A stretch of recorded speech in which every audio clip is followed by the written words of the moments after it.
We had a comfortable Sunday, highs in the 50s, partly to mostly sunny skies, and looking at our first alert weather headlines, well, we're going to be seeing some comfortable temperatures for a while. Aside from that cool down on Tuesday when we drop back into those 30s. We then warm up and heading into midweek, and it won't be until the end of the week that we actually see cooler temperatures once again. So again, dealing with mild temperatures for a while.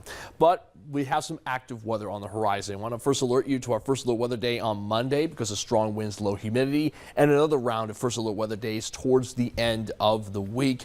Let's go over Monday first, though. The biggest issue will be those westerly gusts. Could see gusts up to 60 miles per hour, although most models want gusts generally in the 45 to 50 mile per hour range. Still, 60 miles per hour possible. Humidity below 30% in the southern areas of our region. So the southern half of our region, south of Highway 200, those will basically be bone dry, and that along with those winds means any fires that are ignited can get out of control. The winds alone can cause power outages, flying debris, make driving difficult, and the threat again would be greatest in southeastern North Dakota and Lakes Country. And all of that's thanks to this clipper system to the northwest of us.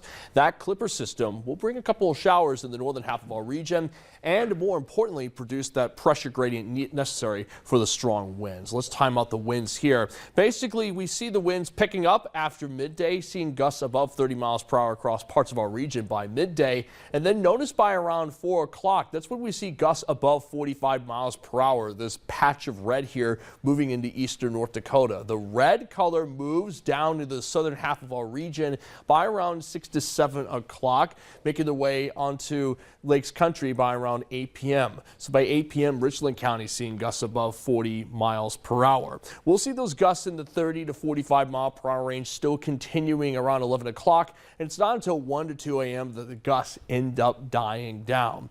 Around that same time, again, heading into tomorrow morning, we're looking quiet, mostly clear skies, but during the afternoon hours, we see those snow showers and mix moving out of the international border. So Hollock and Langdon, you guys will see some light mix coming on down, some wet pavement out in the northern half of our region, whereas the southern half, like Hankinson, Sisseton, you guys are staying dry. So we will see those showers moving out by around 9 o'clock, and as that cold front pushes through, we'll go from the 60s in the southern areas tomorrow to the 20s by 9 p.m. So we're cooling down as we head into tomorrow evening. So let's because of the winds, we do have high wind warnings in effect for eastern North Dakota and the Red River Valley, again, due to the threat of gusts up to 60 miles per hour possible. The northern areas, because they're expecting that mix, they don't have any red flag warnings.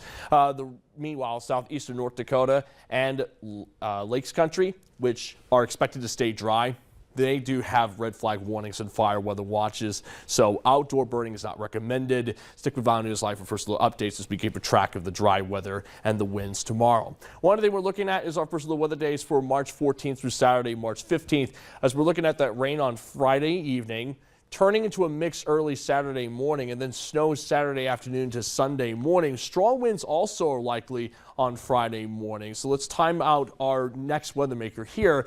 Basically, we see some rain late evening on Friday. Turns into some icing potential overnight, and into Saturday morning and afternoon, we see that icing turn into snow. We see that snow continuing until Sunday morning at the latest. There is some uncertainty regarding exactly how much snow will come down, though, as well as how much ice is all going to depend on that transition timing, if you will, when we see that rain turning into snow and how long the ice sticks around. So we'll have to keep an eye on later in the week. Can't really give out snow totals yet. The point is, though, active weather over the next few days for the first time in a while. Yeah, no, just make sure you have that VNL weather app downloaded. You'll be able to find out how much snow is going to fall. Definitely. Awesome. Thanks, Joseph. After the break, a championship celebration was held for East.